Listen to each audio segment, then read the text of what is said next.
What you are about to hear is highly classified. Pay attention and listen at all times. And most importantly, remember, if you and your brother stage a major breakout of a major prison, you can then later become supervillains on a superhero television show. Ladies and gentlemen, you are now entering Zone 4.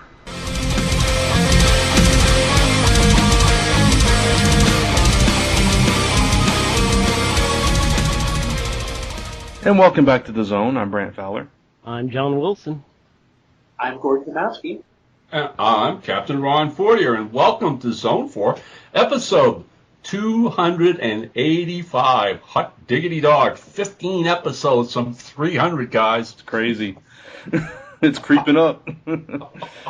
Oh, man. Yeah, I think the Mayans had a prediction about that, didn't they? I think they did, yeah. I just hope the world doesn't explode when we reach 300. Only after they hear the 300. Yeah. Didn't it seem like only yesterday we were recording episode number 174? Yes. Such an odd number to pick out, but okay, yes. Yes, it does. It seems like that, yes. Okay. No, but when 300 runs around, we all just got to yell, "For Sparta!" No, I'm sorry. But, yeah, of course. And then go ahead, Gordon. Brant, don't you mean this? Yes, Sparta! you are correct. And then we kick Channing Tatum down the hole. Yes. Yes. Oh, never to be heard from again. There you go. Oh, shoot. All right, so in our haste to get last week's episode done and let Dirk Manning shine in the episode and everything, we totally missed the fact that last Saturday was International Bacon Day, and we should have announced that. Yes, we should have. Oh, no. So bad. But, so I hope everybody enjoyed it. It's the Saturday before Labor Day. I did post on the Zone 4 Facebook page about it, and I wrote an article on CR once I realized. So to make up for it, I'm going to have 2 BLT sandwiches today. There you go. So sounds like a plan. Oh, I had my bacon on International Bacon Day, so I'm happy. Nice. Awesome. Cool. So we're all covered then. There we go. All right, so before we get into the show proper, we should mention that we are proud members of the Comics Podcast Network. You can find us each and every Friday on comicspodcasts.com, as well as various other shows, both comic-related shows and a whole list of other shows that you can find for whatever your comic listening needs are.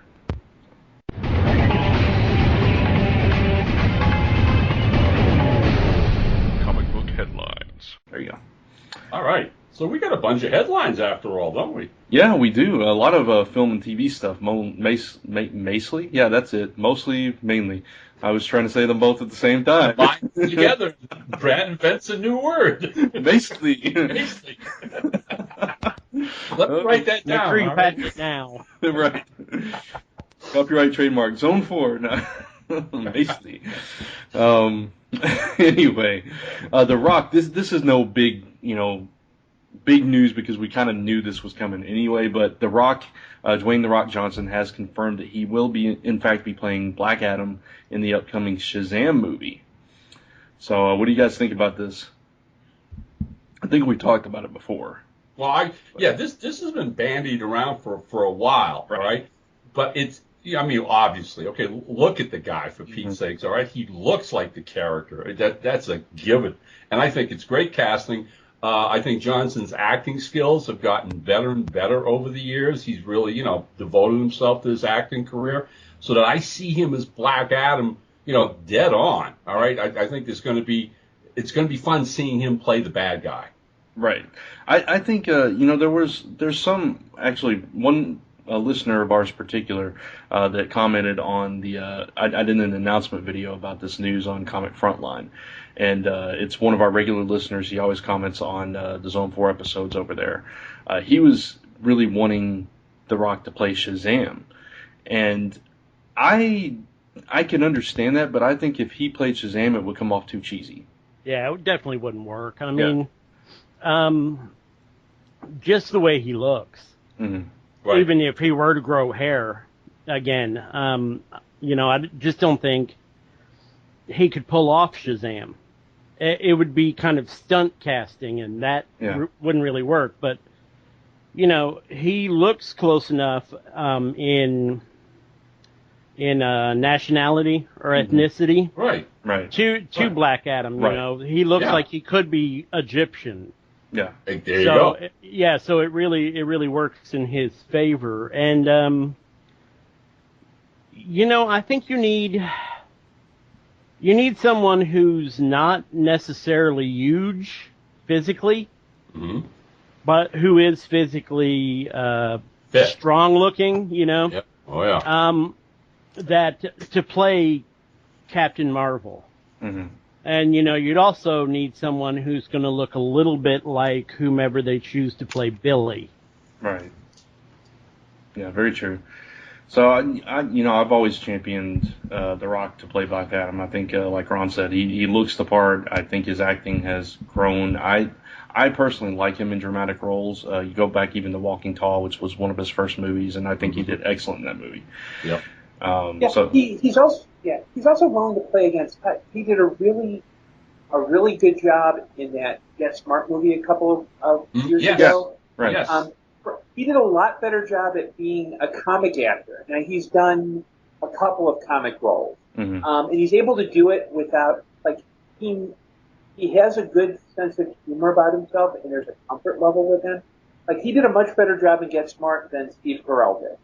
No, I agree. Oh yeah. And I mean the other movie that comes to mind almost immediately to me is that little action flick he did called Rundown. Yeah. All right, where he's in South America chasing down this guy, for his father or whatever, and he's got no problems being the butt of jokes, being the straight man, Right. and he pulls that off immeasurably well too.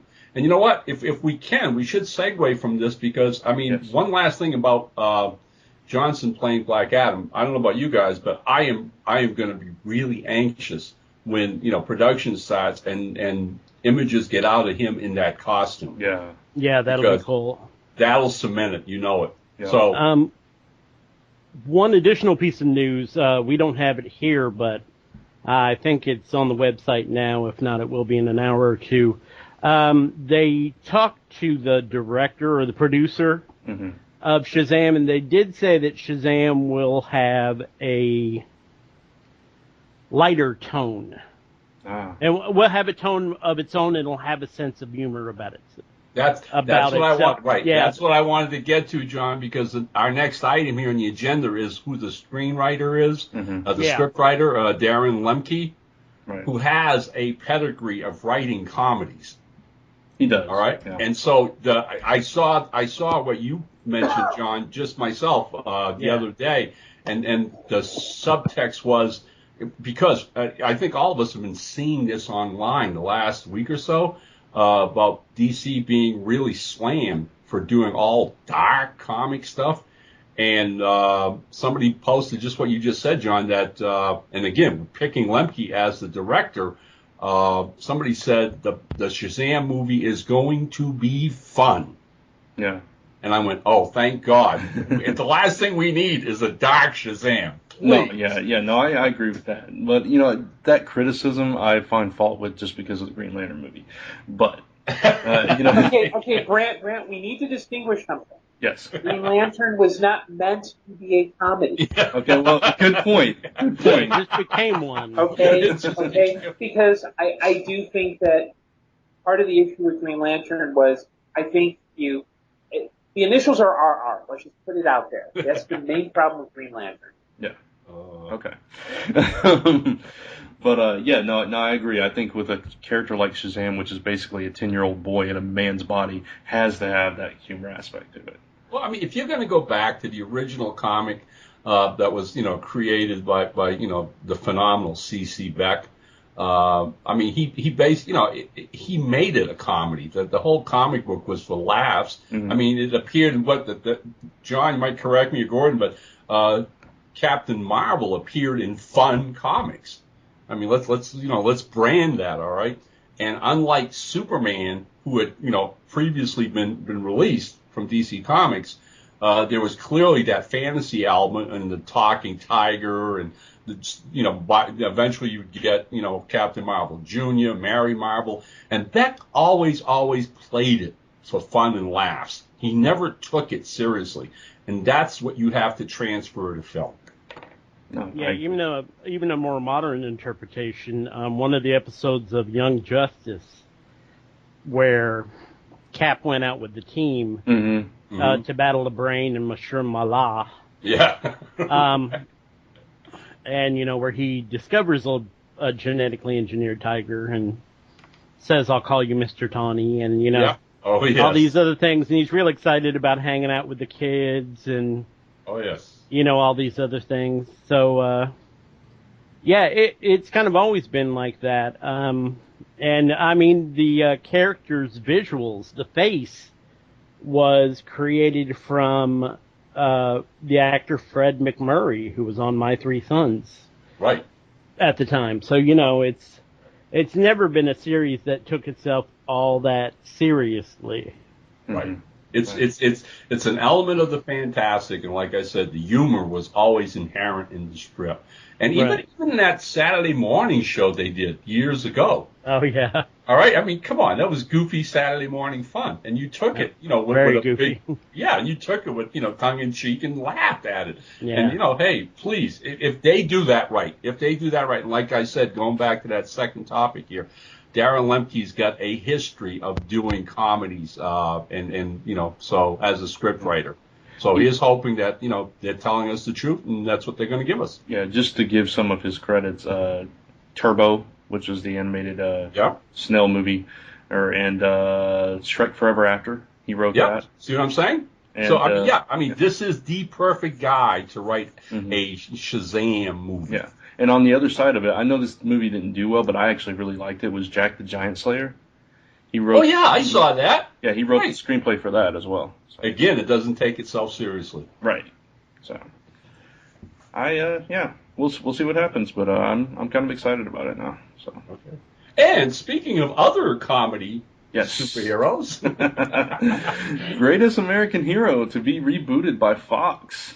Wow. Yeah, that's I watched. Obviously, I was too young to watch this when it originally aired, I think.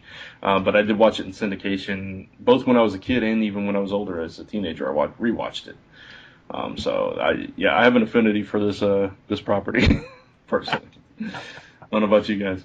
I saw it all 3 seasons. I mean, I was a big fan from the first time it came on the air. It had a great cast, and again, was done for laughs. Okay, I mean, a high school teacher finds an alien suit, right? An alien, costume, puts it on, finds out he's got superpowers, but hasn't got the foggiest idea how to use them. I mean, it was slapstick comedy with a superhero twist. Tons of fun. I enjoyed it. I was sad to see it go off the air, and I find this news absolutely delightful. If they maintain the essence of the comedy from the original. Yeah. What do you think, John? I'm a little worried that they're going to go too comedic. Yeah, that's what I was going to say. And try to throw like a Will Ferrell or something in there. I hope not. I'm actually worried, but I'm actually worried, but in the other direction. I mean, with Fox, this is a network that, and we'll talk about this later. This is a network that decided, you know what Gotham needs are more Batman villains. So I can see them going in the darker. Again, I love Greatest American Hero. I don't think you could call it anything but light, fun. It's a Stephen J. Cannell production. Right. He's one of the great, in my opinion, he's one of the greatest writer-producers who have ever lived. Amen. But I don't think I could see Fox really going in the darker direction, and that's what I'm afraid of. Well, I mean, his daughter, Cannell's daughter, is one of the executive producers of this reboot. And that gives me hope. Yeah. All right. Hopefully she'll hold on to the fun aspect of it. Right. I mean, she was there when her dad created that show, was making it. All right. If anybody has an intimate view of what Cannell wanted it to be and how they did it, it's her. And you can almost see this as being some kind of a homage on her part to her father. So again, fingers crossed, and a lot's going to depend on the cast. Yeah. It's I'm looking forward to the details when they start coming out. That's all I can say. There we go. But they're going to have to find the right actor to fill those shoes. Yeah, definitely. I'm almost thinking unknown in this case. Yeah. You could put like a name actor to do the Robert Culp role. Mm-hmm. Yeah. Right. Exactly. Sadly, Robert Culp is long gone now, but you could put someone to be that role. I could see. Oh, it'd be great casting. Get like a Liam Neeson or something in that in that role. Yep. But yeah, I think you're definitely going to need somebody young, someone who's not, out there. Nothing like a Robert Pattinson or no, any of those. I agree.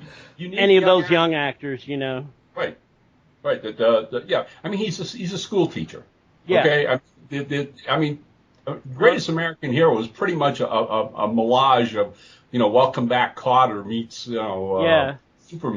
Because he's for troubled kids, Right. He was a teacher for troubled kids. He, tried to get through to them. They were, as tough a kids as 1980s kids could be. But, yeah, so there was certain poignancy to it, too, occasionally. So.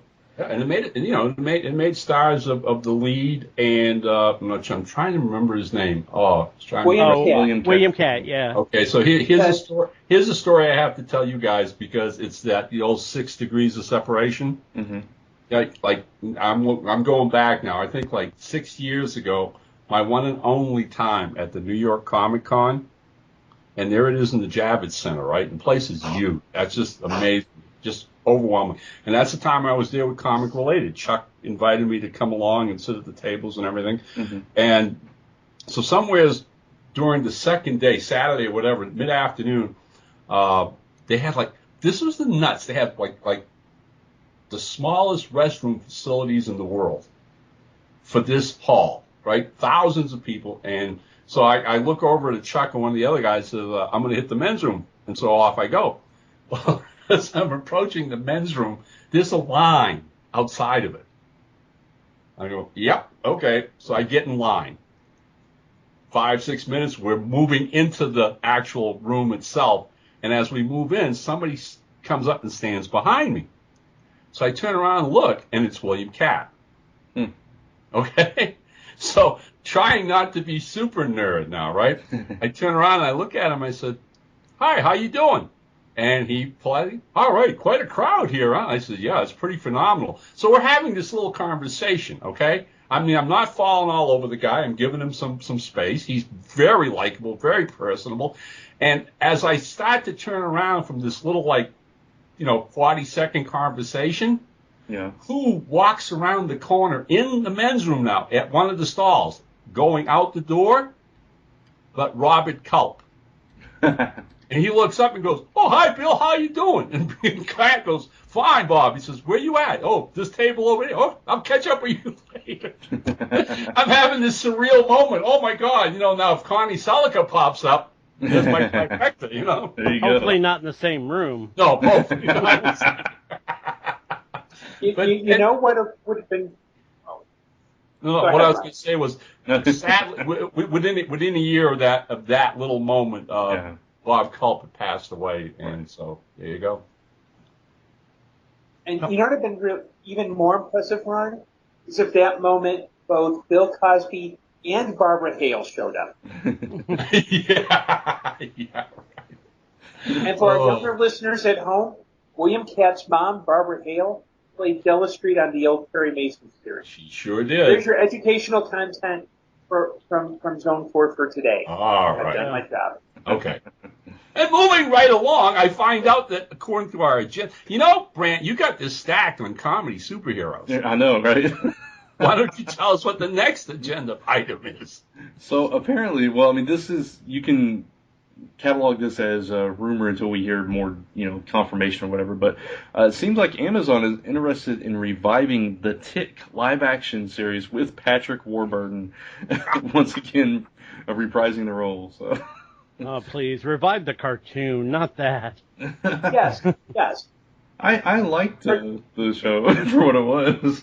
I think that's probably why I don't think it would work as a live action. At the time, it was kind of Seinfeld with superheroes. And I think the cartoon has a much more, I think it's much more true to the spirit of the comic. So, and plus, Amazon, animation's cheaper. You might want to go with an animated take, get the original voice actors back, because then you got to figure out, okay, if Warburton plays it, do they get the actor who played Arthur back, and do they get, the I forget who played Miss America, and the guy who played Batman has kind of a very healthy career on his own. He's probably not going to want to come back. So go animated, Amazon, please. It's interesting to me. This is a total sidetrack from this, and we can get back to this in a second for your thoughts, Ron. But it's interesting to me, all these, like Amazon and Netflix and everything, really jumping into these TV series and picking them up and stuff. It's just interesting to watch how it's shifting to more internet-based stuff as opposed. Smelling blood in the water. Yeah. Oh yeah. The major networks are really on their last gasp. Okay, I mean, they're hurting. for the last 30 years, private cable has been hammering those nails in, and now you see these kind of independent services going after them as well. Yep. It's very interesting to watch. Yeah. But what do you think about the Tick, Ron? Well, I love the Tick. I love the comic. Mm-hmm. All right, the comic is a riot. I'm a huge fan of it. I had the real pleasure and fun of being at a small Massachusetts convention when the Tick was out, and actually ended up sitting next to Ben Edlund. And again, he's just as weird and bizarre as the Tick is, and a really nice guy, because 2 days after the con was over, I get a package in the mail from him. He's a Massachusetts resident, and I get a package in the mail from him, and in it was a sketch of the Tick and Mr. Jigsaw. Huh. Wow. Which I have. We printed it in the back of Mr. Jigsaw issues in the back, but it's the Tick standing behind Charlie holding a leg and an arm and going, "You're weird." So anyways, but I love the cartoon show. I thought the cartoon show was dead on. Yeah. I've only ever seen 1 or 2 episodes of the live action show, and so I really can't comment all that much on it, except to say, really, Patrick Warburton, to me, was the perfect choice to play the character if you were doing live action. Right. But I think, we have to go back to what Grant started with this, and hopefully, all the Tick fans out there don't get overly excited, because this really, the news item that brought this up to the internet does flatly say all of this right now is really just rumor. Mm-hmm. So, let's wait and see what happens. And again, echoing my colleagues here, I would much prefer to see the cartoon show come back. Yeah, I would have to agree. Yeah, I just don't see them doing the midnight bomber that bombs at midnight on the live action show. Yeah, and plus there's a reason why that show only lasted 6 or 7 episodes. I mean, it wasn't really the Tick. It was, again, Seinfeld with superheroes. Right. Yeah. I mean, the 1 or 2 episodes I saw, Gordon, was they were standing up doing, comic shtick, a routine. Pretty much. So, yeah. Well, my problem with it was that they changed the names of 2 of the characters right off the bat. I don't remember why, but I think it was because they were thinking people couldn't pronounce them or understand them, or I don't really remember what the name was, but Batman on the series, Deflator Mouse. Yeah. In the comics, and then of course, American Made in the comics was, what did she end up being in the series? I don't even remember. I think I'm tempted to say Miss America, but Miss America probably. Right. Yeah, probably. So that's not exactly speaking to the intelligence of your viewers. No, it was Captain Liberty. Actually, is what she was. Oh, was it Captain Liberty in the comics? Okay. No, that's what she was called in the show. Oh, she called in the show. Yeah, she was definitely made American made or whatever. American Made, yeah. MAID, made. Yeah, right. She had the deadly feather duster. Yeah, and would whack people with her shoes. I recall. I could see why they changed that one, because it's a little bit chauvinistic, I guess.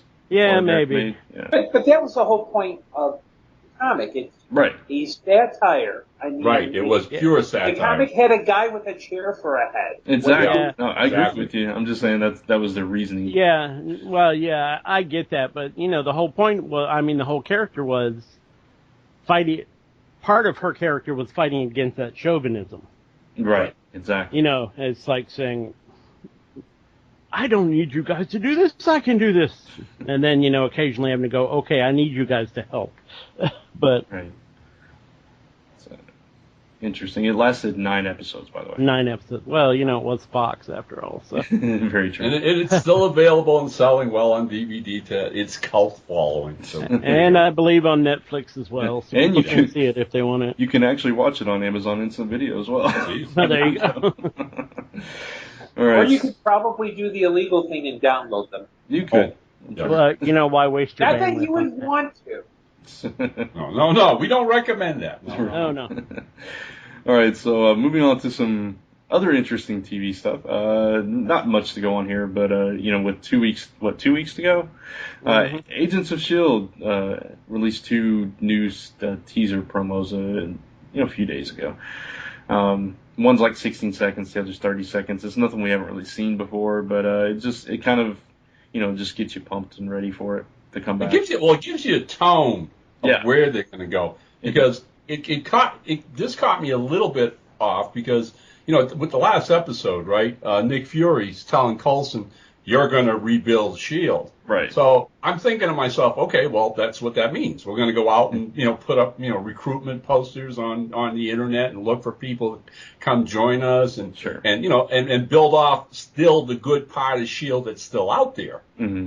Because, as we left the show, it was pretty much 50-50. Half of them were Hydra agents, but you still had at least, thousands of good S.H.I.E.L.D. agents out there. Right. And when he said you're going to rebuild S.H.I.E.L.D., I'm going, okay, that's going to be an interesting concept. He's going to be the guy behind the desk. And, what's his team going to do in the process, and blah, blah, blah. And all of a sudden, I'm seeing this teaser clip. Well, we're going to have to hide out. We're going to be like Ghost, helping people. And I'm going, that isn't the mission he gave you. What the hell's that all about? All of a sudden, we've become Mission Impossible? It's like, okay. Well, there's no desk for him to sit behind anymore. Yeah. So he needs to be out there in the field and, maybe finding a good person out there and go, okay, you're S.H.I.E.L.D. now. And also keep in mind the status quo in the Marvel Cinematic Universe is that nobody trusts S.H.I.E.L.D. So Yeah. you're going to have to go on the underground. I think all they have left is that plane and the flying car and maybe the SUV. Maybe. Right. Yeah, Whatever was on the plane at the time. Although No, go ahead. Excuse me. I was about to say, although what I do hope is that in the first episode they get rid of Ward and move on. Nah, he'll be around for a long That time. ain't happening. No way. Unfortunately. Yeah. No. But see, with my first episode, I'd like to see the unemployment office with about 20 S.H.I.E.L.D. agents looking for work, Nice. They're all at Stark What are your expertise? Oh, I worked with this top secret government agency. We had a flying helicarrier, blah, blah, blah. Well, we've got a janitorial position opening. Yeah, that guy that played Galaga in the Avengers is in deep trouble right now. He's sweeping floors at Taco Bell. Oh, all right. Let's move on. Yeah, please. Okay. But yeah, September 23rd, by the way, we will be talking about those episodes as soon as they start airing again, of course. Yep. All right, this is our only comic news part in this whole thing. Oh. Apparently, World's Finest is gearing up for a new Power Girl, because Power Girl and was it Huntress are back from they've gone from Earth 2 to the main DCU Earth now, which is Earth 0 in the New 52, by the way. I got sent home. Yeah, they got sent home. And now there's apparently going to be a new Power Girl. Right. Tanya Spear Yes. was a scientist on this world who became a friend of Karen Starr and helped her and Helena Wayne get back with some version of a boom tube or whatever to get back to their own world. And that was like in the last issues of World Finest, which I read and have been following since, it started. And I still enjoy it. So this came as a real surprise to me as a regular reader. But the second I saw the comic related piece, I remembered, as Power Girl is like zapping into the boom tube, she turns around and says to Tanya, "I've left you a surprise." Ah. All right, and that's right there, okay? And that's boom. So apparently, and then what I don't get from the press release, though, and I'm still a little befuddled, is are we going to shift gears and follow Tanya Spears still in this other world as the new Power Girl? Mm-hmm. All right? Or is this a brand new series? That's what I don't get. Yeah, I don't know, because the whole I know you're not you read Earth 2, right? Yeah. Okay, so it ties into that whole Future's End. Earth 2 World's End's coming out. Right. So I don't know. I wonder if they're like just doing away with Earth 2 or what's going on there. Because I don't read the series, so I'm not sure. Right. I mean, they're basically back. If they got back to Earth 2, i.e. Power Girl and what's her name, the Huntress, then they're smack dab in the middle of that conflict with the Rogue Superman. Yeah. All right. The new Justice League, which is again another series I really enjoyed. One of the two that I enjoy from DC these days, because I've always been a Justice Society fan, and I appreciate that as well. But again, I'm just are they going to do away with World's Finest, or are they going to give us a new Power Girl individual monthly series? That's my question. That can be interesting. Yeah, especially if it's with Tanya Spears. Yeah, exactly. Which, I like the idea of using and it is somebody of ethnicity for anybody that doesn't know. I think that's interesting because we always see the, typical Kara, L or whatever from the various, so interesting. I don't know. Yep. Either way, it's something to watch for. Yep. And I do like Tyler Kirkham's art, so he is the artist on World's Finest right now. Yep. So cool. All right, so moving on to some more TV news, unless there's any other thoughts about Power Girl. Okay. Yeah. Two Prison Break stars, Dominic Purcell and Wentworth Miller, will be reuniting in The Flash as villains. Purcell will be playing Heatwave, and we've already found out that Wentworth Miller will be playing Captain Cold. So that's interesting. Which is fun. Yeah, it's kind of funny actually. Exactly. Cold and Heatwave kind of have this love-hate relationship anyway. Right. And now you've got these two that have this television history already. Right. They played brothers on Prison Break, which I love the show. So yeah. So now taking them from that positive history to now a much different history is kind of cool. Yeah, it's interesting. I can't wait to see it. Well, it makes you wonder if somewhere down the line, all right. After they've both been introduced separately in each of, whatever episodes they appear in, if, somebody, the showrunners aren't thinking, well, you know what, end the season, we'll bring them together, and they'll team up on the Flash, against the Flash. That would be really cool. They'll probably do a Rogues thing after a while. Oh, yeah, right. Yeah, they'd have to. They're doing Weather Wizard, like, first thing. I mean, he's the first villain. Yeah. And then Heatwave and Captain Cold and don't forget Mirror Master. I mean, the Flash had such a great rogues gallery. Oh, he really did. So yeah, fantastic. I mean, as much as I'm anxious to see the Arrow come back, I mean, this is of all the new stuff coming this season, this is the show that has me the most excited. I would agree with that wholeheartedly. Yeah, this is the one that I can't wait for. And we have to wait until next month. October! Oh, Jesus, no win. Jeez. But speaking of Arrow, we have a few Arrow things as well. Cupid has been cast for Arrow Season 3. Yet another I'm not familiar with this particular character. Go ahead. She was like... She's kind of like a throwaway character, for Arrow. She is an obsessed fan. And in Fatal the comics, Attraction. Yeah. In the comics, went after Canary, saying you're not good enough for him. I'm his true love and all this other stuff. Interesting. I'm not familiar with this actress that's playing her, but from this picture that we have, she looks like she could be that kind of character. Yeah. That could be an interesting story that they do with her, if that's the route they go with it. Well, Yeah, I mean, the thing with Arrow to me is of all the shows out there right now, it's really loaded on the feminine side. Mm-hmm. I mean, you might as well combine, the next three topics all together as we're Right. talking about Arrow, right? And I just, I looked at that teaser this morning, which is like, what, all of 15 seconds? Right.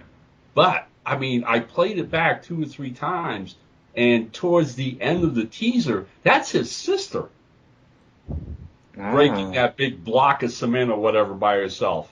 I did not catch that. Yeah. She does go off with Merlin at the end of last season. So she is coming back as a villain. Interesting. Oh, yeah, you're right. It is her. I'm just watching it again right now. Yeah, that's her. Interesting. So now you're going to have Cupid, you're going to have Black Canary, Felicity. They've hinted that there's going to be an actual, little something between Ollie and Felicity in this season. Yeah. Not a gimmick anymore. I mean, my only real critique with all of these beautiful women on this show is, where are the fishnets? Exactly. I want fishnets on the Black Canary, okay? Call me a dirty old man. What the hell? I know this is kind of stretching, playing around with roles and stuff, but I wonder if his sister could come back as Artemis. It's a possibility. That's entirely possible. Yeah. They haven't used her yet in any way, so. And Artemis has a dark secret background. Right. With a supervillain father, if I'm not mistaken. Yeah. Exactly. Wow. Go ahead, Gordon. I was about to say about the fishnet. I'm going to expect that maybe in the next few weeks we will have a formal announcement for production. Okay. Good to hear. Anyways, and man, the pictures of what's his face is Arsenal. Yeah. Facing off against Green Arrow now with that burnt sienna red outfit looks fantastic. Oh yeah, looks absolutely great. Agreed. I can't wait to see it in action. All right, and our last piece of news then is Gotham was picked up by Netflix. There was some confusion about this particular story. Basically, what I'm gathering from this piece and other pieces that I've read is basically that Netflix is running, after a season of Gotham ends, it's running that season. It's like it has tons of other shows that it does in syndication after a season of a show airs. They'll put the entire season up and so on and so forth. There was some thoughts that they were taking over the show, like they bought it from Fox or whatever. No, I think that was a misreading. What's going to happen is when season 2 comes out, season 1 goes up on Netflix. Exactly. Which the interesting thing is that they did this before an episode even aired. Oh yeah, they have a lot of faith in it. Yeah, which kind of, I've been really skeptical about this particular show. We all have, from everything we've seen. But their faith in it that strongly makes me wonder if we might be wrong. And I'm hoping we are wrong. Well, I really am. Let me throw something in on that aspect of it, okay, Brant? I mean, the four of us are, avowed comic fans. Right. We're geeks, we're nerds, okay? So I have, I share the same, anticipation and anxiety that you guys have. Is this going to be good? Is it going to be bad? They overdoing it? Whatever. Right. So sure enough, though, I mean, the other day, I'm in the kitchen, and my wife walks in, and she goes, I just saw a promo for that show you've been talking about. And I went, well, yeah, which one? She goes, Gotham. I said, okay. Now, and whenever Valerie does that to me, I pay attention because she's the other part of that bigger audience. Right. Understand? She's the I'm not a comic book fan audience. And she goes, boy, that really looks good. There you go. Interesting. Okay? Yeah. So, I mean, whatever us comic book fans think one way or another, that's an unbiased person who's not a comic fan, who's seeing the same trailers we are. Yeah. And is getting good dramatic vibes. And, that's a good point. We could be blinded by the fact that, we are so close to the characters. Yep. Yeah. I don't know. Yeah. I think the problem is with a lot of people that this is going to be a very talky show. Mm-hmm. You know, I don't that. think this will be heavy on action every week. Now, there will be some action, obviously. I mean, you know, you've got cops, you've got bad guys. The action is kind of inherent, but, you know, I think it's going to be a lot of psychological drama as well, so. Oh, no doubt, yeah. So, you know, it's interesting. I mean, what do you think? I mean, Gordon, I mean, that bit about how do you think this appeals to non-comic book people? I'm gonna take kind of a slightly different perspective from you guys. I think the idea with Netflix buying this early is not necessarily because they have faith in it. I'm wondering how much of it is just DC wanted to cut a deal because Marvel has 4 series coming up. Well, that's a good point. Think, and the other thing too is the series is being produced by Bruno Heller, who did The Mentalist, who does a lot. He also, I think, was on one of his. He also did, I think, Rome for HBO. Mm-hmm. So I'm wondering how much of that is. I think the main issue I have is I think his initial pitch was probably Gotham Central, the series, which makes perfect sense. I think with the addition of all these additional villains and everything else, I think there's a really good story engine in this that I hope they really focus on the police and how they do their job. And I think that's what's going to appeal to the non-comic fan. Yeah. I don't think it's going to be I think this is one case where DC's reliance on continuity is actually going to impede storytelling. If they keep the focus on the police stuff, you know, about Jim Gordon as the honest cop in a city of corruption, on the police forces, how do we do what's best for the city when we know that things are going to work against it? And if they don't focus on this Jim Gordon Bruce Wayne relationship, then it's like, okay, there's a connection there, but that's not the main end. I think they'll do fine, and I think that's why it appeals to what it may have an appeal to non-comic fans. Okay. I can see your point there as well. Well, you know, another thing, too, they're going to run up against real continuity here pretty early if they try to incorporate Bruce Wayne into the story a lot. Mm-hmm. You know, they're going to run into those years where he went off to study. Right. To learn to become Batman pretty quick. So, well, I mean, right now he's a 9-year-old kid, but, yeah.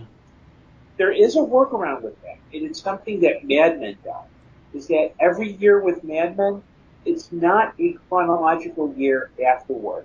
Right. Time jump. And I think that might be the long, you know, and pure speculation on my part, listeners. So if I'm wrong, I'm willing to be wrong. They may be doing time, their long-term plan might be, maybe this year is Bruce Wayne as a kid. Next year might be, okay, Bruce Wayne enters high school. The next year might be Bruce Wayne graduates high school, he disappears, where is he? So I can see how that might be a good way to break up the story. Because if you look at their internal timeline, it's messed up. No. And John's completely right. Yeah. I'm hoping they do the smart thing, which is time jump, where, they're going to have to play a little bit of catch up. But at least that way, they can tell a much better story. Right. Agreed. Well, we will find out September 22nd, the night before Agents of S.H.I.E.L.D. premieres. Gotham premieres, and if I'm not mistaken, I think this weekend somewhere in New York there's actually a screening of the pilot. So, lucky devils. Yeah, yes, I'm sure we will hear reports across the interwebs. But there you go. Just interesting stuff all around. So, next part of our show, we finally, once again, have a Facebook shout out.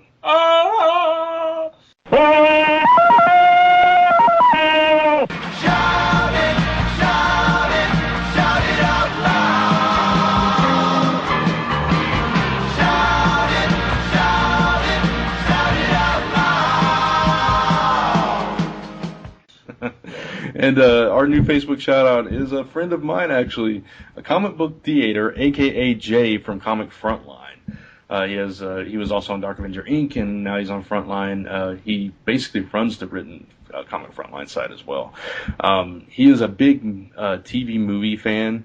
They do this Media Madness podcast too, and he's watched all kinds of shows. I mean, he's a big guy, like over 6 feet, like 6.5 feet tall or something. Watches stuff like Charmed and stuff like that. It's pretty cool. Okay. No, he's watched everything. He watches all kinds of TV and stuff. He's just a TV connoisseur, I guess. Look, with that bulk, he can watch whatever he I was about to exactly say, right. Are you going to tell him he can't watch it? Right. But But you are not. he's also a big Teen Wolf fan like us, Ron. Yay! So, All right. There is that. And to tell you, Ron, there's going to be a Media Madness upcoming talking about the season finale of season 4. So. Ooh, okay. Give me a heads up and a link. Yeah, definitely. All right, I will definitely want to hear that. Yeah, and he's also a big comic fan, of course. He reads probably more comics than all of us combined every week. He buys like almost everything. Dude reads like 10 comics a day. So yeah. I miss those days. I know. But yeah, he's a good guy. So Jay, thank you for liking the page. Excuse me, I squeaked. Puberty. Again. But we appreciate it, and hey, hi. Anyway, There you go. There you go. All right, so now it's topic time. Topic time! It's topic time. All right, so for topic time this week, we are once again reviewing some books, some new #1 issues. One is from Valiant, the other is from Boom Studios, and we might touch on a book from Dark Horse as well. So, which one do you guys want to start with, Valiant or Boom? My vote is to start with Valiant. Okay. All right. Yeah. Yeah, sure. Yeah. All right, The Death-Defying Dr. Mirage, #1. Brand new series from Valiant. Ron, what'd you think about this one? You know what? I liked it. I vague memories of the original Dr. Mirage from the old Valiant, and they are so vague that in reading this, it was actually like meeting a brand new character made out of whole cloth. So that was a fun aspect of this book. Okay, not knowing what this was about or whatever. And I'll mention a few things. The rest of you can jump in as well with your own thoughts and opinions. But this deals with an occult investigator. Right. And basically she gets put upon by her friends and associates every now and then to help people make contact with their beloved who have passed on. All right. And it's something that drains her spiritually, et cetera, et cetera. Jen Van Meter is the writer. Yes. And I like the story. I like the script. I like how it moved in the dialogue. The basic plot is she takes on a job which has many more complications than she overly assumed. Mm-hmm. But she's smart, and her abilities are genuine, so that the guy who was hiring her has some dark secrets that go back to the time of Vietnam and Cambodia. Yeah. So you get thrown in a lot of magical mysticism from different parts of the world. There's a little bit about the United States and Russia's little interest back in the 60s with occult warfare during the Cold War, all that thrown in. But you know what? It never gets complicated. And that's what I liked about the story, all right? It's very, very succinctly written. It carries you along. You meet interesting characters. The proposition and the big reveal at the end, which I don't want to spoil for people, all right, I thought worked extremely well. The art is by Roberto De La Torre, and I like his work a great deal. I think it works with the story, and that's always a big thing with me. Some of the books that we had on the agenda here, there was one particular book that had a halfway decent story, and I didn't care for the art.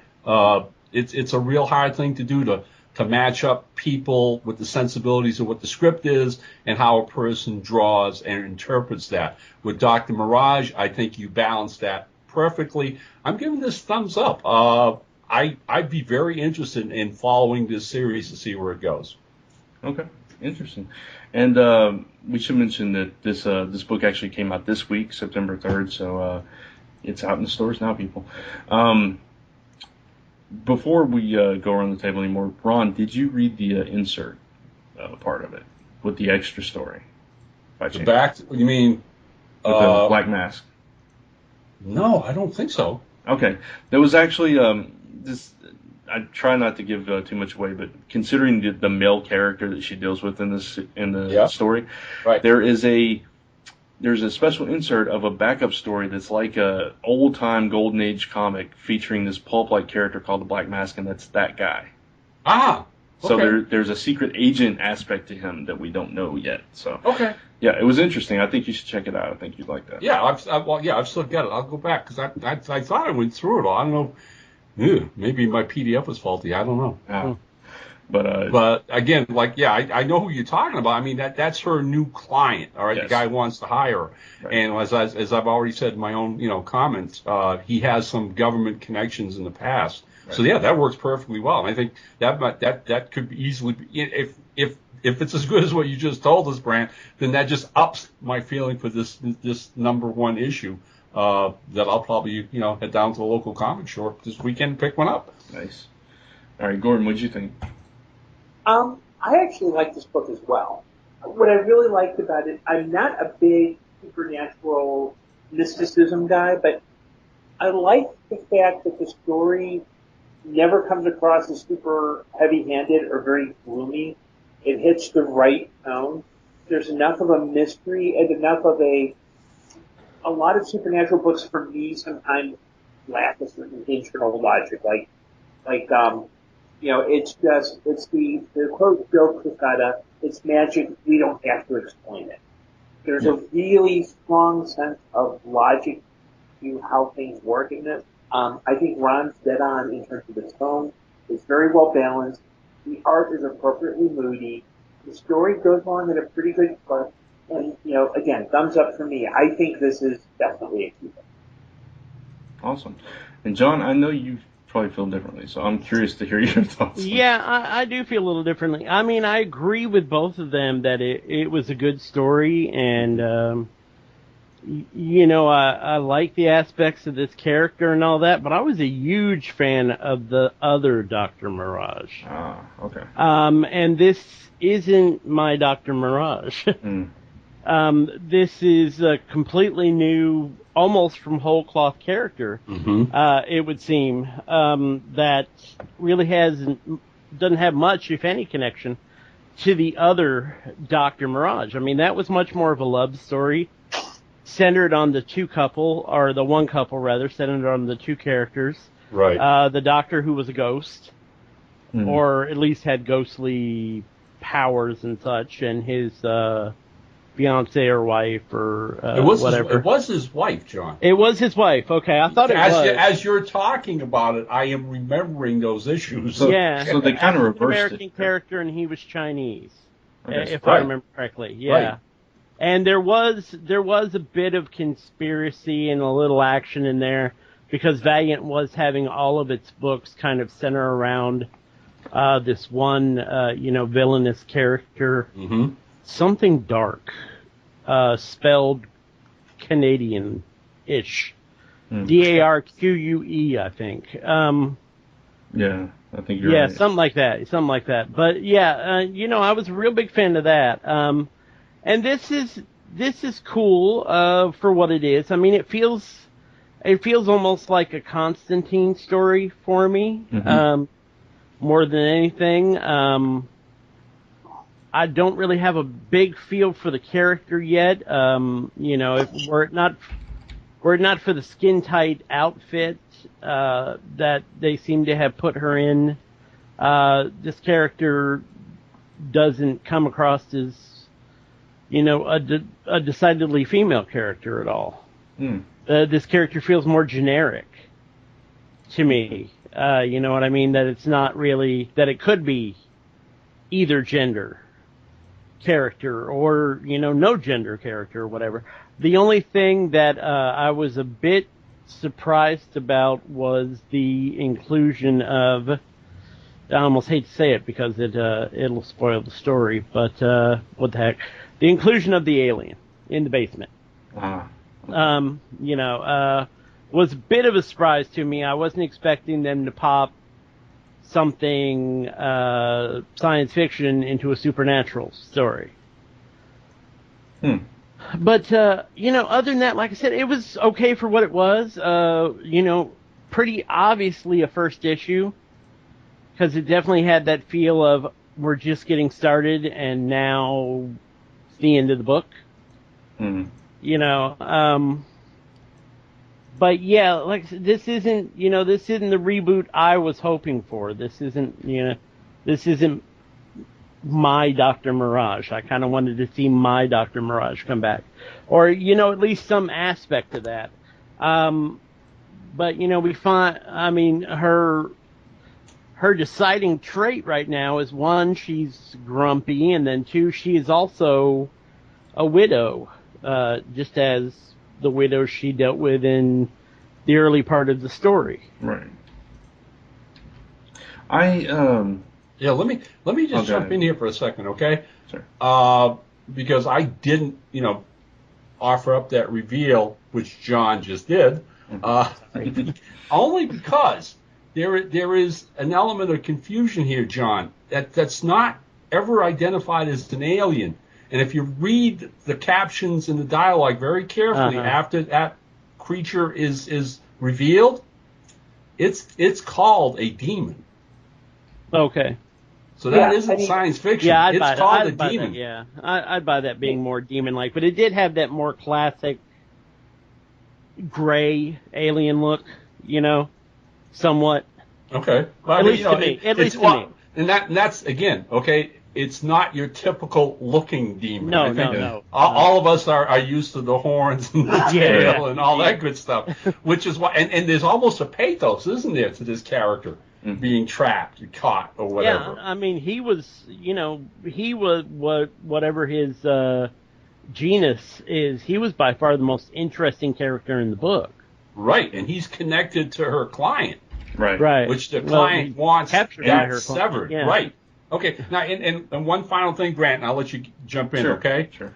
But again, thanks to John's, recollections of the original series being a couple, yes, it makes me wonder if she isn't eventually going to be revealed as their daughter, the offspring. Right.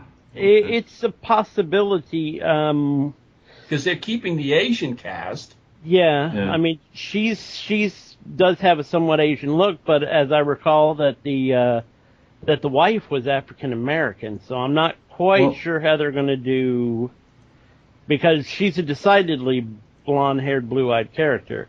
It'd be interesting if they did that, and then I would require a little bit of explanation. Yeah. Right. But other than that, yeah. Yeah, I'm just interested to see if they actually try to connect it to that first series like that. They may not. I hope they do. I do too. Personally, I do, because again, like yourself, I really enjoyed that first series a great deal, and I think it would add a lot more to this reboot if they went that route. So, go to it, Brant. I'm actually looking up something because you made me think of there was a line in here where he talks about your people, and she actually mentions her ethnicity. Right. I went too far. But you mentioned the couple thing, and it seems like they kind of reverse that, and they're playing with that, because we do know that her husband is deceased, and she doesn't know where he's at. Right. But it's quite possible she could find him, and they could, he could be a ghost, and they could do that whole thing again. Maybe so.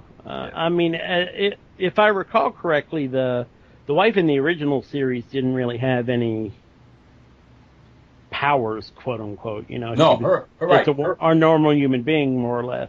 Right. She was she was the only one who saw and heard him. Right. Yeah. So she was like the spear carrier. Right. Gotcha. But he could in ways interact with the physical world. Right. If I remember correctly, through concentration. I Right. had this vivid memory of him trying to give her an orgasm. Okay. He's re-remembering. He couldn't touch her, obviously, but Yeah. She, I found it. She doesn't really say. She just says she's a mixed race. So it's quite possible. She could be a descendant, like Ron said. Yeah, that would make a lot of sense if it in some way connects with that. Obviously not a normal name, You know, you don't have a lot of Dr. Mirages floating around. Right. No, I'm kind of in the middle. I did enjoy the book. I wasn't really blown away by it. But it was really an interesting story. I do get your point, John, about the nondescript personality of her. But I think that's her dealing with the fact that she has that loss and it's unresolved. Maybe the grief aspect. Yeah, I think it's going to change. Off. Yeah. I think as the series goes on, she'll open up and become more of a character. I can see that. Yeah. So I think the art fits this story really well. It's a different style than we see from other Valiant books, which I appreciate that they're not going with the house style or something on this. Yeah, I'd call it somewhat ethereal. Yeah. The artwork, So. Yeah, definitely. And I'm interested enough that I want to know what happens next with this because they threw enough little things in there with we mentioned the demon and everything, and then the backup story, knowing that this her client has this past as well. It makes me curious to see how this is going to play out, and where these characters intertwine and stuff. Because another minor spoiler here: the demon actually knows something about her deceased husband as well. So interesting. I'm liking it. So all right, so pretty much thumbs up, kind of a thumbs in the middle. From John? Yeah, pretty much. Okay.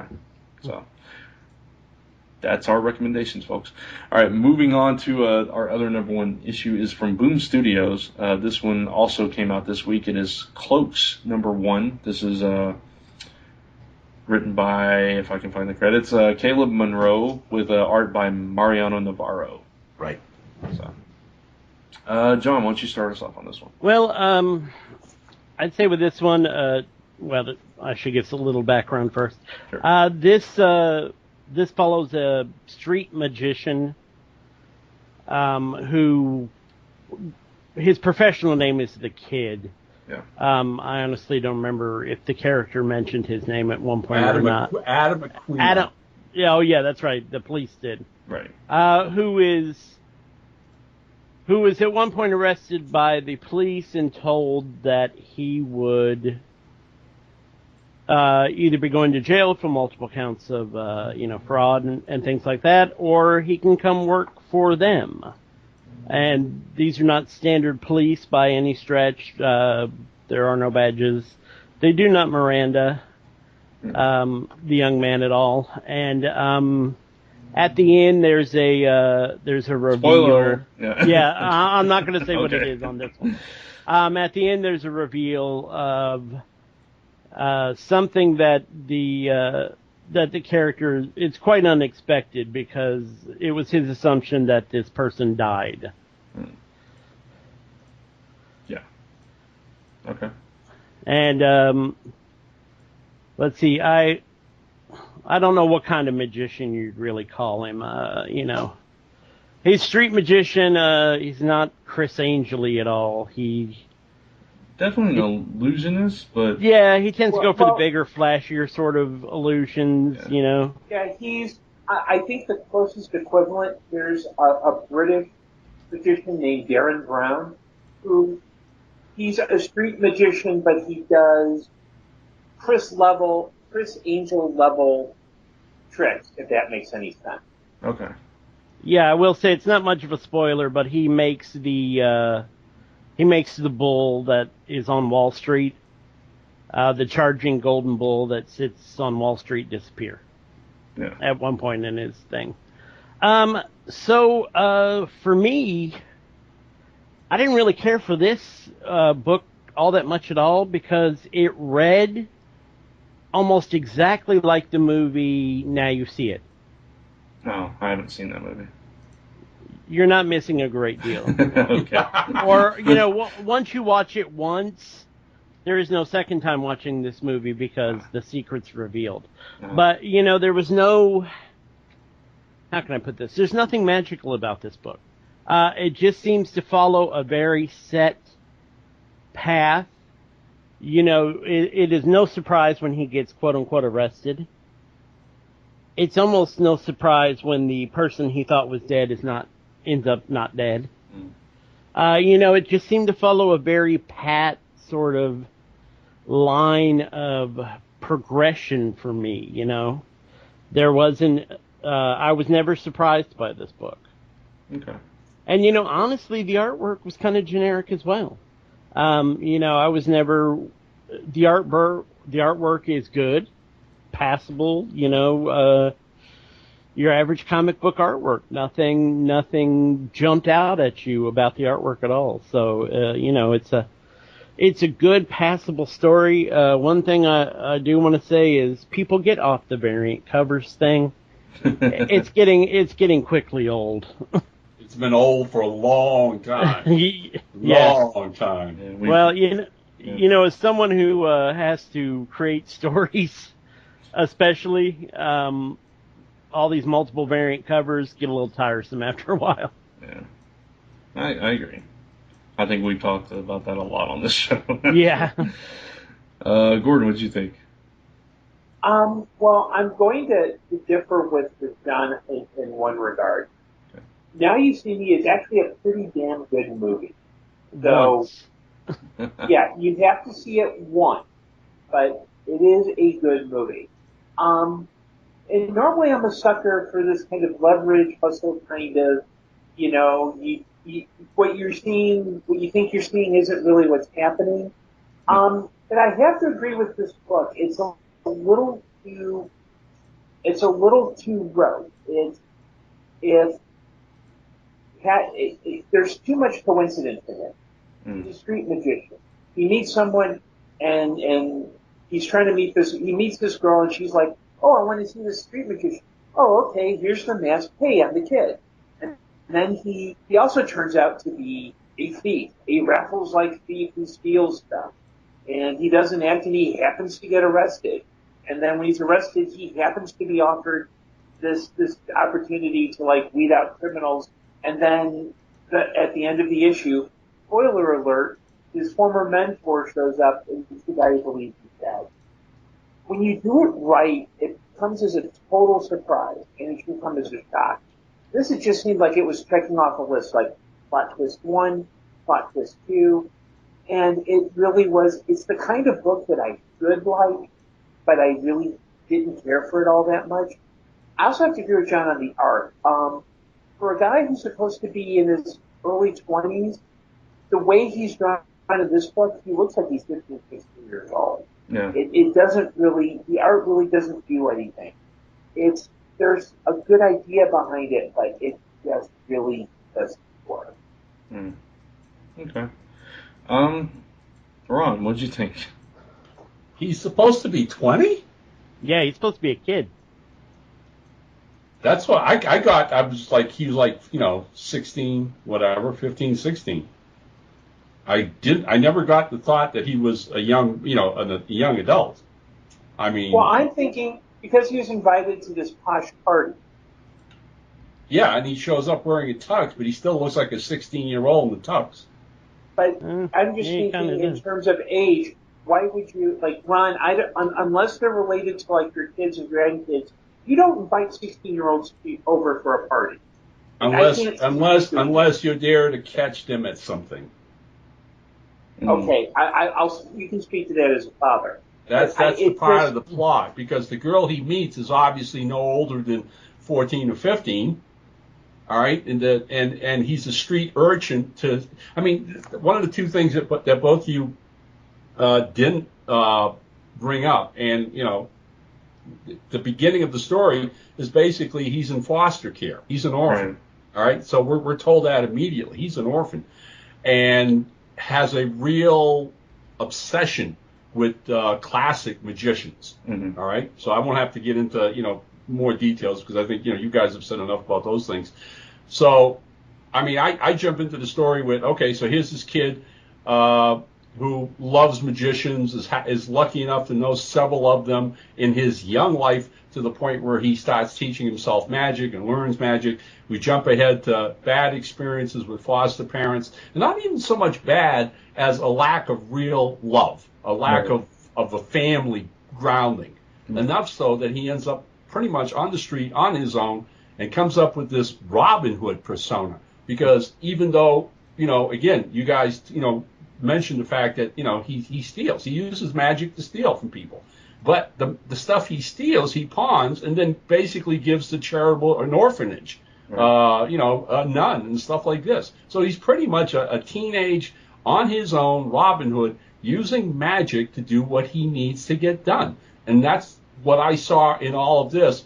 And that I liked. I thought it was well done. There's a little bit of an exposition on one of the pages about what classic magic is about. And there's 4 different, forms that most magicians play off in one variation or another. Right. And then ultimately getting caught by a secret organization that wants to use him and his skills for, supposedly for the good of society or whatever. We don't know that yet because the book ends a little abruptly. Let me, to that effect, if he's really a kid, then the art works for me. If he's really in his 20s, then obviously whoever's drawing this, and that's Mariano Navarro, needs to learn how to draw 20-year-olds, all right? Because what I'm seeing is a 16-year-old kid. Yeah. And that's what I am appreciating the story for. This had those vibes to me because we haven't seen all that many magician heroes in fiction, be it television, films, or comics. And, one of my fondest memories was that so short-lived Bill Bixby show, The Magician. And I always loved that concept of a magician being a hero who works, for some organization or whatever. Very pulpish kind of feel. That's where I come out of, guys, okay? So having said that, you know what? I like this book. I liked it a lot, but here's where I'm gonna side with both of you totally. As a writer, that last page reveal, I yelled foul. Okay? I mean, I think a lot more could have been done with this premise. And I think that whole reveal thing at the end was really lazy writing. Sorry, So, that's why the thing with the orphanage, to me, that's what the thing with the orphanage felt like. It's like, of course gives money to this nun and church thing because he's a lovable rogue. There you go, right? It's trite. I hate to use that word, but it's kind of trite. It's does like Gordon was saying, just follows that progression. Does it make a difference to you, John, though, whether he's 16 or 20? It does a little bit, but, I was also thinking when you were saying that, the young girl, if she's 14 or 15, what the hell is she doing alone wandering around New York City? That's a good point. Yeah. So the characters would have to be older, at least in my mind, and then I agree with you that, the kid looks too young in the artwork. Right. Well, because he looks like a kid. Speaking to his age, when he was still in the orphanage and they were the foster parents, the one guy was like, I want a brother again or whatever. Well, they just drew him smaller then. Well, no, what I'm saying is when the story that we read takes place, it's 4 years after that. So if you judge by that, he's still in the orphanage. He's still kind of youngish there. I could believe maybe 16, 18, yeah. Well, you also have to figure if he's any younger than 18, and unless this story is taking place in the summer, why isn't this child in school? No, he's a street kid. Yeah, he ran away from school. Well, he is now, So that makes a question what happened with the family as well. And I think that's precisely my issue with this particular comic. The story, if all of the story beats that happened in these 22 pages happened over the course of 2 or 3 issues, and then at the end of issue 3 is revealed that his mentor is his dead mentor is alive, then it would make sense because you have a little bit more room to set up this character. The way this reads now, this is not a comic story. It's not a one-issue comic. It's not a first issue. This is a comic proposal. This is it's like if I were to do a pitch to Ron on the story, and I say, here are the characters, here's the plot, here's what happens. I don't necessarily get the he's not going to publish the proposal. He says, okay, write the story. The story, you flesh out the characters, you throw in a little more action. This issue feels like it's all story beats. It's okay, I hit this one, I hit this one, I hit this one, I hit this one. now we're on. And it feels rushed. It's all plot twists. And for a series like this that's dependent on misdirect, that depends on all those guidance, there's some good moments in it, but it really just doesn't work. If we're arguing about the age of the character, we're arguing about whether that last page falls or not. If we can't agree on kind of the shape of this comic, it's not really done its job. Whereas with Dr. Mirage, we all kind of know, yeah, this is what's happening. I mean, the only mishap was John thought it was an alien when it was a demon. But, yeah. If we're all kind of trying to figure it out aloud, and I'm a sucker for this kind of material.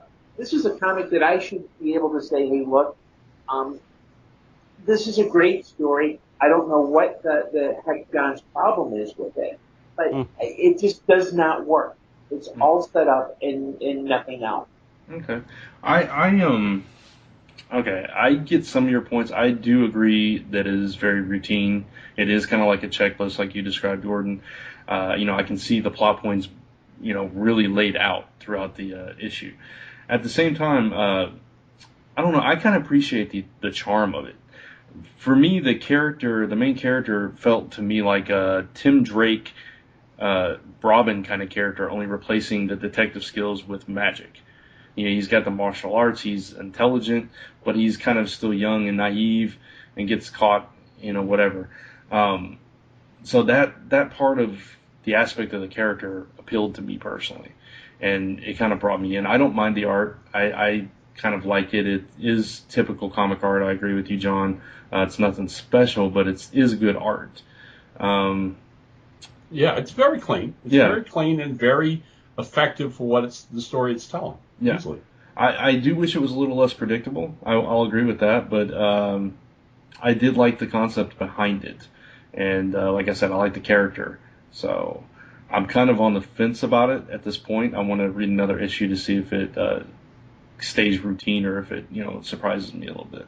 But overall, I think I liked it.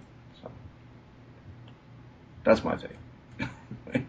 Okay, so rather than thumbs up or thumbs down on a scale of like A, B, or C, like a grade, what do you guys give it? I mean, I basically give it a B minus. Yeah, that's the same thing I would give it.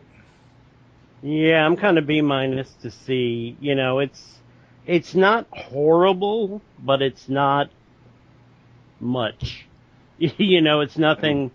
It's nothing that really sends me in one direction or another. It doesn't infuriate me, and it doesn't excite me either. Right. All right. So basically, all of us really think a lot more could have been done with this. Yeah.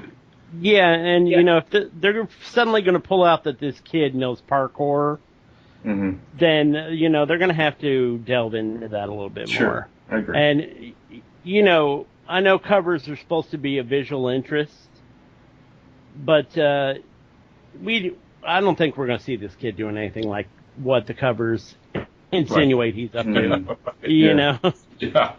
That's a little much. What do you give it, Gordon? I'd give it a D because a C would just be a mediocre comic. It would encourage him. Yeah, and a D, I think this is just there's some good ideas in it, but he's not even trying. It's again checklist. Yeah. That's why I have to be harsher. Even if this were just mediocre, that would be enjoyable because at least he's using the same tropes as in this kind of literature. But it just seems like, okay, yeah, I did this, and it's just too much coincidence. He's a street magician, and he's an international, he's a thief, and he's all this other stuff. It just, there's much room for improvement. I think giving it a C is being generous. Okay. Okay. Fair enough. All right. So that's our thoughts on that one, and there was since we do have a little bit of time, Gordon and John read part of it. Gordon read Grendel's Shadow #1. I also read Wayward #1, and I'll just touch on that really briefly. It's a new series from Image. It's about this girl who has a Irish father and a Japanese mother, and she's lived with her father most of her life. Now she's moving to Japan with her mother.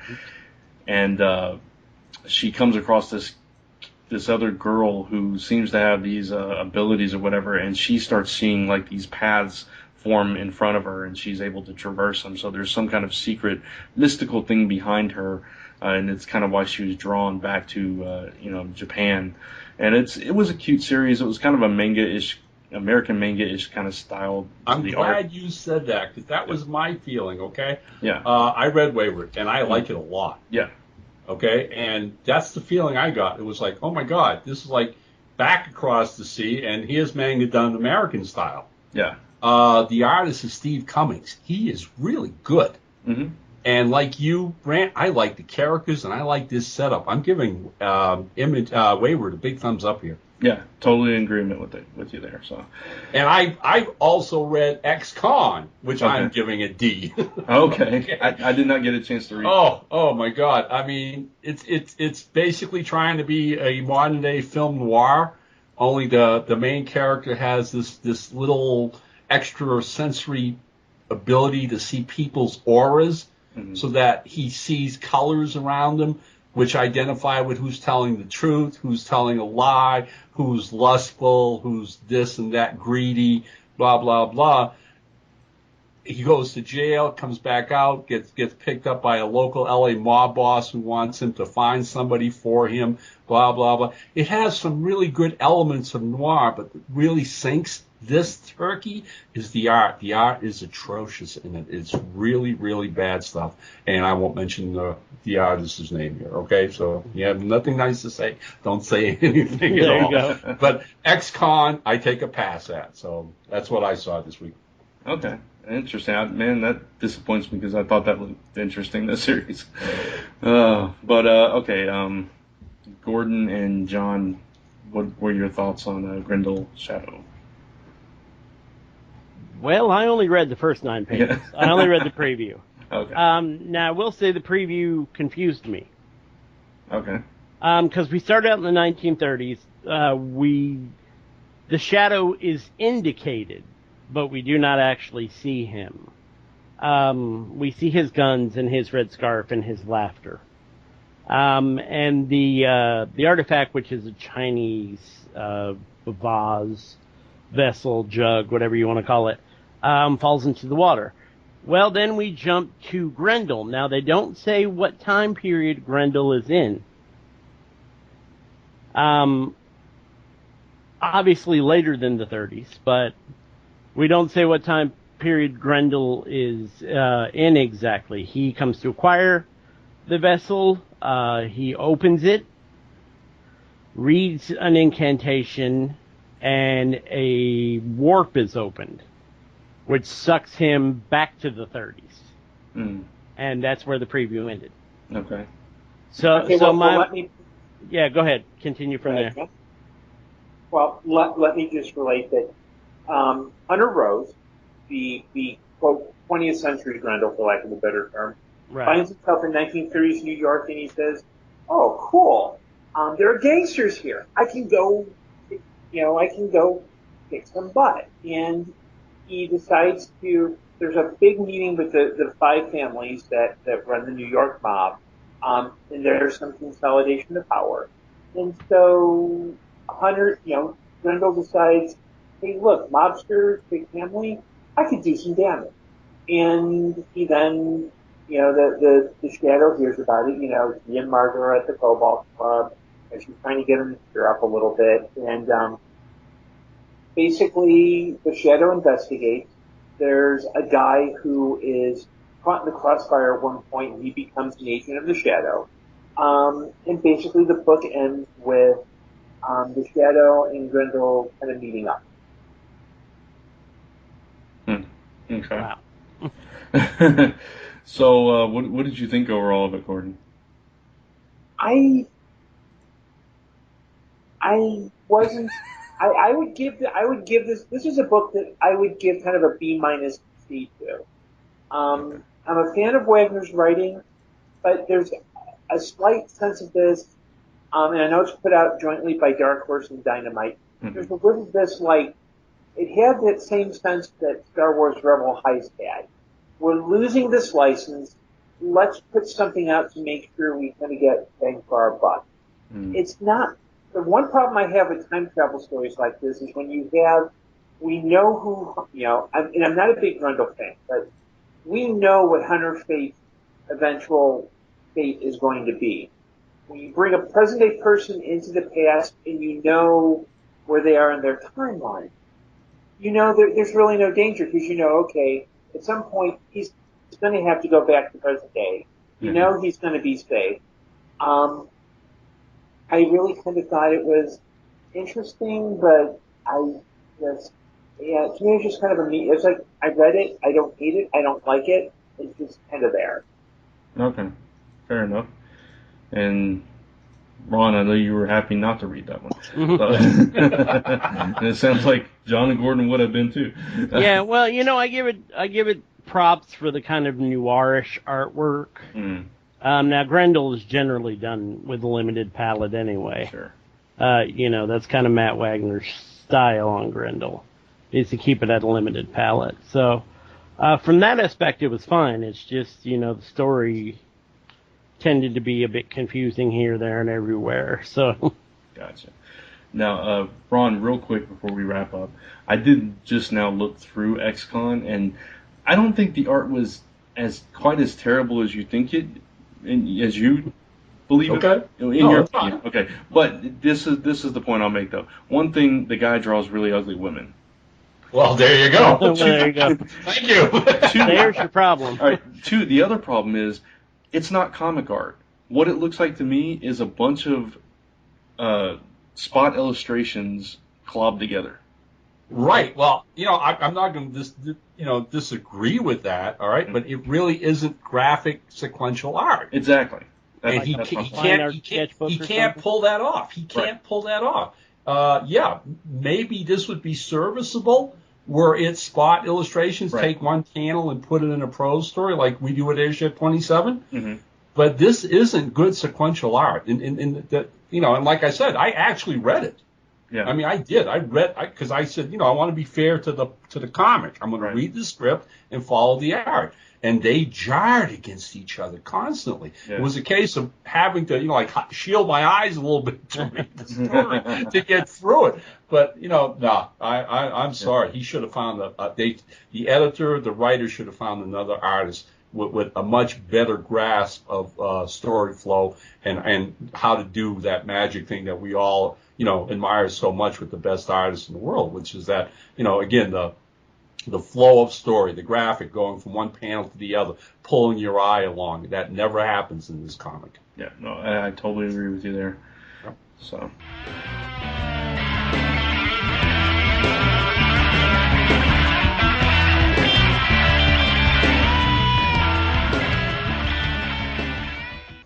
All right, so that is those are all the books that we were contemplating reviewing in addition to the ones that we did. So that's going to wrap up our show, and that just leaves us with one thing to do, and that's to go around the table and see what everybody has coming up, coming out, and going on. Gordon, we'll start with you. Okay, well, I just submitted a story for inclusion at an upcoming Airship 27 anthology, so once I get details and those are going to be formally announced, I'll make that.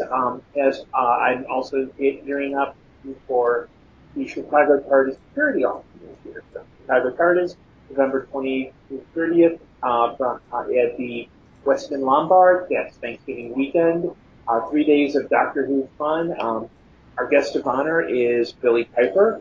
So, and I'll be running the charity auction again this year. So if you have donations or want more information, auction at ChicagoTARDIS.com.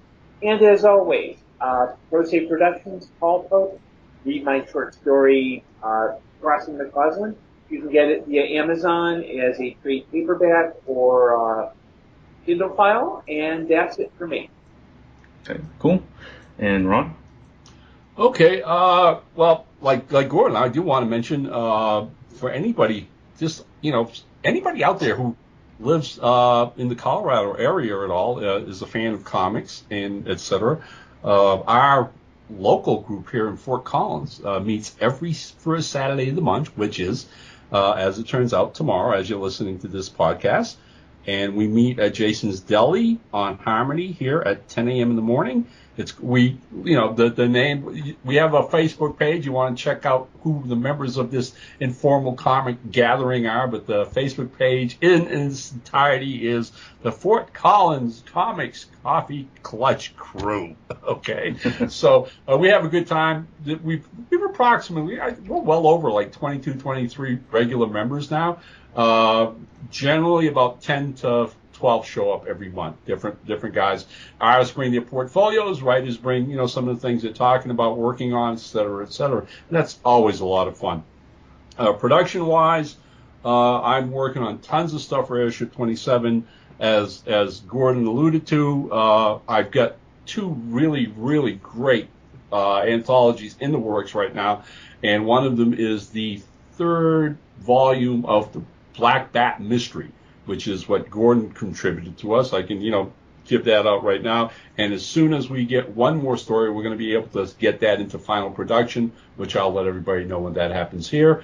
And at the same time, I'm also putting together the 5th volume of our Secret Agent X series, which is, again, another classic pulp hero that's tons of fun. Writing-wise, just this past week, I got Xerox copies of the completed pages to the Adventures of Mr. Jigsaw number 13. Nice. So fingers crossed, hopefully by another 2 weeks that book will be at Kablam and available, at which point, I'll put the cover up on Comic Related, tell everybody, it's out. And the fun about this particular issue is, and again, thanks to the internet and fellow comic book colleagues, this issue features a character created by Steve Ditko, who only ever appeared in one other comic appearance back in the childhood days, a character called Liberty Bell, and she guest stars in this issue of Mr. Jigsaw. So, gonna be interesting to see. Gary sends Steve Ditko copies of all the Mr. Jigsaw books, by the way. He is a fan, and we're kind of excited to see what he's going to think about us bringing back his Star-Spangled heroine. So that's what I got going. Awesome. And John? Hopefully he's not thinking lawsuit. Well, let's see. All the stuff I've mentioned many times that I'm doing on my own. The latest thing I have been creating teaser images. That's right, images for my Woman in Red story, rebooting the classic Mistress of Disguise character. That has gotten a little sidelined right now by the fact that this weekend, as you were listening to this, I will be at the Cincy Comic Con, the Comic Con created by Walking Dead original artist Tony Moore and his lovely wife and others. I will be at the Derby City Comic Con / comic related table, hyping all that stuff. So if you are in the Cincinnati area, make sure you come by and say hi. Bring me a drink, some candy, whatever. Let's see. Other than that, the only other new news I have is that as of a couple of days ago, I am the semi-regular, somewhat permanent, on most occasions, colorist for New Comic Day. Yeah. Whoa. And in fact, I was doing that right before we started the show today. So Nice. Very cool. That's about it for me, other than, the ubiquitous comic related. Yes. The beast that rules our lives. Yes. The beast that will not die. But we don't want it to, so that's all right. For me, there's a book that I designed the logo for, and I do the chapter pages for it. It's a new title from Action Lab Entertainment called Fight Like a Girl. It is due out in stores on November 26th, 26th. It's about a girl named Omarosa who pleads for a chance to risk her life and gain entry into the wishing well. She has to fight through 9 trials to claim the prize to save her terminally ill brother. So it's a really cool series. go check it out when it comes out in November, please. It's a 4-issue miniseries. It's the first issue. I'm also working on various lettering and flatting projects right now, including Superhuman Resources, Henchman issue 2, which hopefully will be out soon. I'm a little delayed on my progress on that. And among other things that Ron knows full well. I know. But that's... New Comic Day, since you mentioned that, John. I think the plan now is to try to launch the Kickstarter Monday-ish. Okay. The site is down at the moment. I am working to get it back. I think I've mentioned this on the show before. It was a forced update on top of a server crash that totally wiped out the site. And, I'm trying to rebuild it. And, it's going to have a new look, though. We're taking the opportunity to redesign, to revamp, kind of update it a little bit. So hopefully that'll be up this week or at least before the Kickstarter launches. And John's strip that he's coloring, there's actually a new artist on it. George Amaru is taking a break from the strip for a little bit. And a new artist, Justin Johnson, starts with this week's strip that John is coloring right now. So exciting stuff in the land of New Comic Day. And I think that's it for me for now. So aside from, again, comic related. And there is one more thing. Sorry. Futures In has begun this week for DC. All their for the month of September, all their titles have jumped forward 5 years. On Comic Frontline, we are reviewing every single one of the Futures In tie-ins. I have reviewed my 2 for this week already. Aquaman Futures In #1 and Grayson Futures In #1 are up on Comic Frontline, so check those out. And that will wrap us up. John, you want to read us out? I could do that. Okay. If I were to only go back and find the thing. Okay. There it is. All right. We'd like to thank the official bands of Zone 4, the Raywall Band and Society's Plague that you hear on each and every show every week. If you have comments, questions, or suggestions for us, send those to zone4@comicrelated.com. We are proud members of the Comic Related Podcast Network, and as always, someone coughs during my reading. Thanks for listening. You are now leaving Zone 4. Bye, everybody. Good night, all. Bye, everyone. Pop, pop. No one knows where the watchmen go or what they watch at night when the stars don't shine. This has been a Gonzo Goose production.